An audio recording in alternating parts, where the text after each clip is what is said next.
Hello everybody, welcome to my review of the LEGO 2023 Avengers Tower. As you can see, the set is huge, and as you can probably guess, it does break a few records, so let's get into it.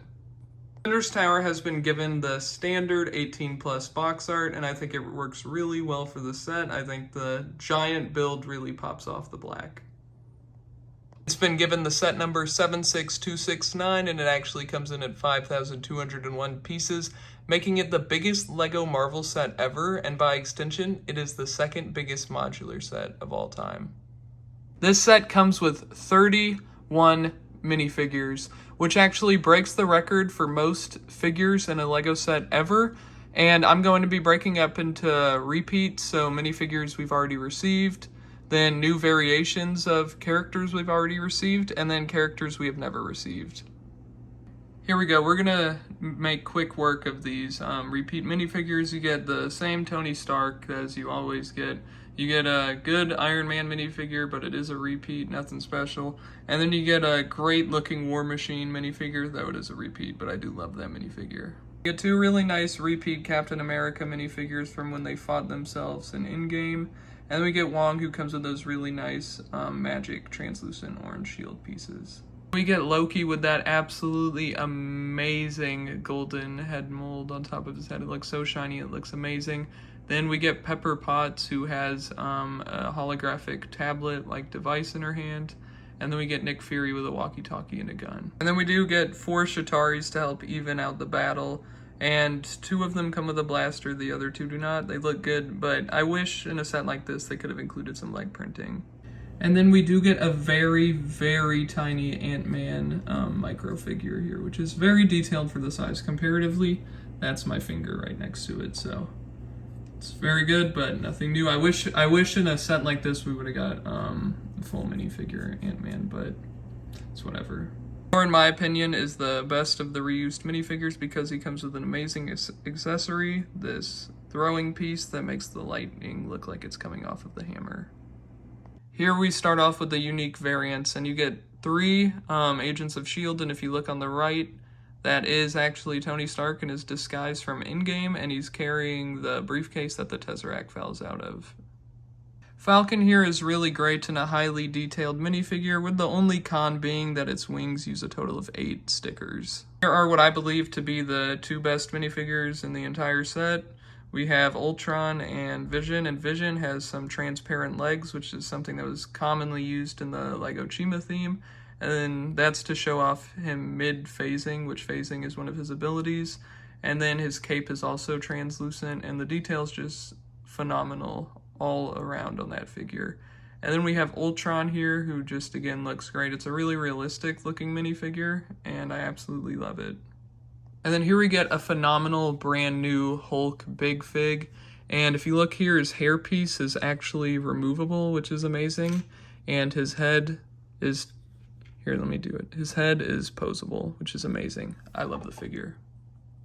Here we get Hawkeye, Black Widow, nothing that special besides it's the first time that this version of the figure has received leg printing, which is the same for both of them. And then we get the damaged Mark 6, which looks really great, and it's a really cool variant to have. Then we get Wasp here, which comes with a really amazing custom molded helmet, and then it also comes with a fabulous wing piece. Here, I'll show you the back of that. There you go.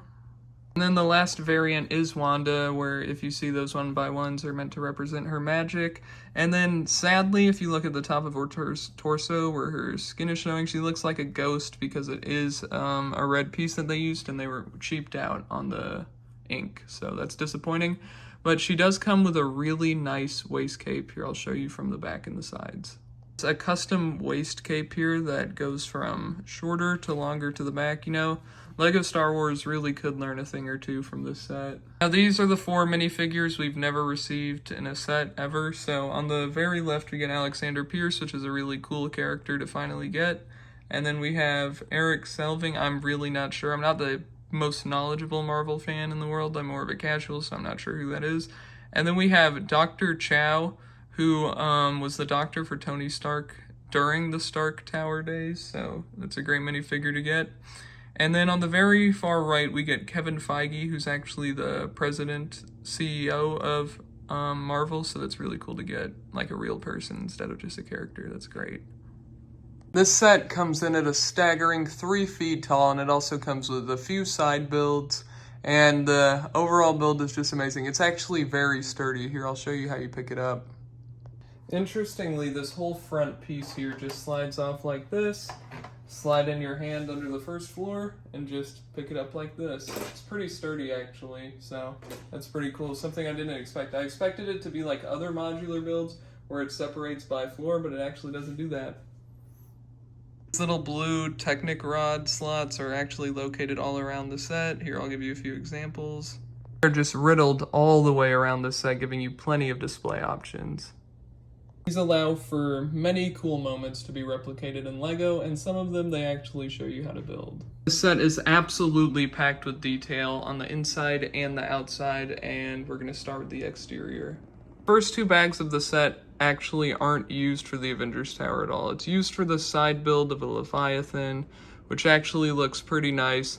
For scale, it's probably about 10 inches long when it's fully extended, and I think it looks great. And if you're unfamiliar with the source material, it's from the 2012 Avengers movie, and I believe it actually does fly through the Avengers Tower, but yeah, I think it's accurate to the source material. My only issue is the build's a bit repetitive with putting all of these clips on over and over and all those ball joints, but I do think it looks great, so I do think it is worth it.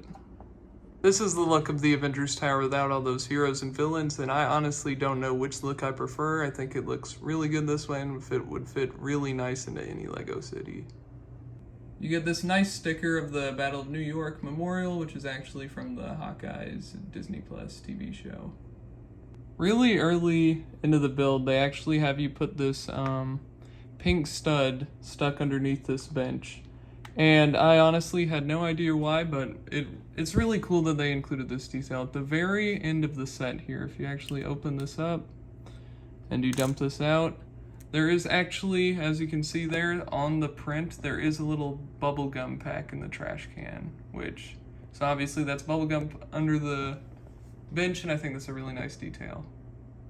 If you do not want the Hulk dangling down by this broken side of the tower, you can actually just take the Hulk off, and it gives you these 2 pieces here, so you can actually repair the windows and just build it as normal and give it a cleaner look if that's what you desire.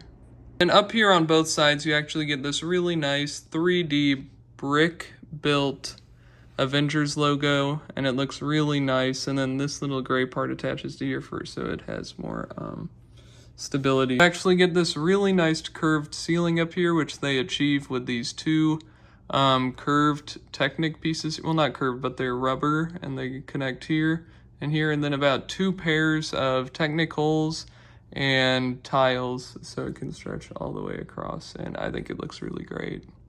On the back side, you do actually have a little bird perching by the Avengers logo. And over here on the top, you actually have some sort of antenna communication device, I'm assuming. I'm not the biggest Marvel fan, so I do apologize, but I'm not sure what that's a reference to.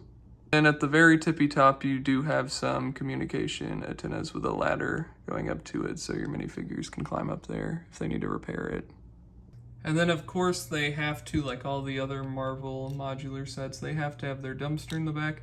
If you open it up here, it's actually full of trash. There's a nice sticker in here, and then there's this red bottle, which here, let me show you what it says. It says PYM across it, and I'm not sure what this is a reference to. And then on the back door in the alleyway, you do have an advertisement for a new Captain America exhibit, and then a little Avengers sticker, and you can see the exit only door right there. And then if you look just below that, you do have some sort of cardboard box. Just looking at floor number 1 of the set, my biggest complaint about this set becomes pretty apparent. Even with my light going straight into here, those dark tinted windows that are all over the build make it very hard for light to get in, which is disappointing. If we do zoom in here, we have a very nice desk, but sadly it does not come with a receptionist. Over here on the side, we do have an elevator similar to the one, it actually might be the exact same as the one from the Daily Bugle, and that is constant throughout the set, so your minifigures can get up and down. Sadly, it's not an actual elevator, it's just there to represent it. And then we have one of those really nice Lego vending machines over here next to the chairs. In the center of the room here, we do have a clear blue Minecraft head which represents the Tesseract, which is a pretty cool piece to get. This is what the Tesseract scene looks like when you have Alexander Pierce over here and then all of the Agents of S.H.I.E.L.D. standing up like that. So this here is actually a hybrid of 2 rooms. We'll start off with the first part. So the glass bridge here is obviously the glass bridge where Captain America fought the other Captain America in Endgame, and obviously that shield there is a pretty big hint. And then down here we have some broken glass under the nice detailed bridge, and I bet you wonder what that black wedge piece is for. And that's what that black piece there is for. It's so you can actually slide in Captain America so the other Captain America can say that famous joke from Endgame. That is America's ass. That glass bridge is actually removable so you can access the other part of the room easier. And this is actually meant to represent Bruce Banner and Tony Stark's lab here. And if you look in the very back, I actually had a pretty hard time figuring out what this was, but this is actually Ultron fighting Jarvis here in like atom form, which they were fighting, I believe they were fighting over what is the best way to achieve human peace or something, and Ultron wanted to exterminate the human race. And this medical bed in the background actually represents where Vision was created. That's why over there you have one of the Infinity Stones. And then there's a little sticker back there detailing something about Iron Man's suit. And then over here you have another computer, again, detailing something about Iron Man's suit. This here is the 3rd floor, which is probably actually my favorite floor. It's where Iron Man's suit gets repaired and he does a lot of his experiments and stuff in building suits. And if you look in the back, there's actually a lot of screens detailing Loki. Up here is the Quinjet. Sorry, it's hard to see. There we go. And then this is actually the suit. The big sticker is the suit that he's building for his wife, Pepper Potts, which is very cool. Back we have some sort of barrel, presumably holding some sort of liquid. Outside we actually have Tony's toolbox, a nice mug, and if you look right here, we actually have Tony's heart. And then here we have a really nice dummy droid, which is actually fully posable here, with ball joints, which is really cool. Here on this big centerpiece, it's actually there so Dummy can repair the damaged Mark 6, which this minifigure actually looks amazing, and I'm so glad they included it in this set for this. Now here on this 4th floor, this is what I think is honestly the worst floor. It's a really questionable inclusion because this actually is the prison that they used to store Loki in, which never appears in the Avengers Tower. It's actually a part of the helicarrier. So honestly, I really wish this set would have been more like the Daily Bugle, where it was like office cubicles and stuff like that, like stuff that's actually in the Avengers Tower. But I guess they chose to include it just because of how iconic it is, especially in the scene with Black Widow and they're kind of yelling at him. But here, I'll show you how Loki looks in that cell. That's how he looks right there, locked up in his cell, which I got to admit, it is a really nice build and it does look really nice. It's just not a good fit for the set. It just doesn't belong. And in the bottom left here, you do see it comes with a newspaper. It's just a nice little sticker here that says, "Who is the Iron Man?" It is pretty hard to get a shot here. I wish they would have included the elevator maybe on the 1st floor. But you can see here the Hulk actually has punched through the elevator. That's why there's that no Hulk symbol, and it is closed off. But I think it's some great stickers. I just, again, why on this floor? Why not on a different floor? But yeah, I do still think it does look great, just wish it was easier to see. Now here, the 5th floor is actually far different than all the other floors because it is actually always open. And that's so here, as you can see, we do have the Quinjet, which actually does fit inside of this little hangar they have built here. And then it just slides out like this, and here I'll give you a quick review of the Quinjet. This Quinjet is obviously a lot smaller than the $100 Quinjet that was also released this year, but this is a very detailed Quinjet, especially for its size here. If you see here, it has nice sticker detail all throughout the set, and the set does look very good. Now, it even has some control panels inside of here, which is really nice. It's more detailed and bigger than a microfighter, as you can tell. But it would only be about a $15, maybe a $20 set here. But I do think it's a great build, and I think it's absolutely amazing that they managed to be able to fit it in a hangar in a set of this scale. I think this 5th floor is actually spectacular, and I think this is probably my favorite floor in the set. If you look here, you do get an amazing representation of the iconic scene from Age of Ultron, where all the different superheroes try to lift up Thor's hammer, and Captain America actually gets it to budge a little bit, which shocks Thor. And then if you do look around, you have a nice bar in the background, and then you have a plant and a pot in the left side, and then you have a lampshade. And here, I'm about to move the camera because you have a really nice TV sticker. This news reporter is talking about the Hulk is actually on a little bit of a rampage. This nice curved little build here actually pops out just like this. And to be honest, I am really not sure what most of this stuff is meant to represent. But I do know over here in the back, here if I can get a good look at it, Loki here, this is where Loki was smashed into the ground. And there's a little comic back here, let me grab that for you. We have this really nice first print of the Avengers comic ever here, which is a great Easter egg, I love it. A very detailed sticker and it looks great.